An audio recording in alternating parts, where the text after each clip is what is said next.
आप देखें, हम मेहनत तो करते हैं, हम काम तो करते हैं, लेकिन अपने काम से, अपनी मेहनत से मोहब्बत नहीं करते, इसीलिए उसका उतनी प्रोडक्टिविटी नहीं उसमें आती। आप मजदूर को देख लें, जो उसको मजदूरी के लिए बुलाता है, काम के लिए बुलाता है, वो उसी के खिलाफ बातें कर रहा होता है, बल्कि बहुत दफा तो ये गालियां दे रहे होते हैं। आप पढ़े लिखे लोगों को देख लीजिए, पढ़े लिखे लोग अपने ऑफिस में अक्सर लोग अपने बॉस के खिलाफ शिकायत कर रहे होते हैं। 8 घंटे की जॉब है, 8 घंटे में 7वें घंटे में घड़ी देखना शुरू कर देते हैं, कब ऑफिस से निकले, कब घर जाए। लेकिन एक और रिसर्च कहती है कि 8 घंटे की जॉब में अक्सरियत लोग 2 घंटे प्रोडक्टिव काम करते हैं।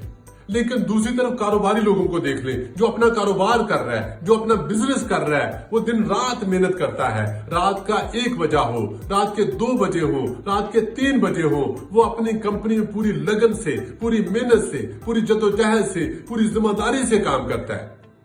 देखें, अगर आप मेहनत से मोहब्बत करेंगे और आपके अंदर शुक्रगुजारी है, तो मेहनत आपको थकाएगी नहीं। लेकिन अगर आप मेहनत से मोहब्बत करेंगे तो मेहनत आपको बड़ा बनाएगी।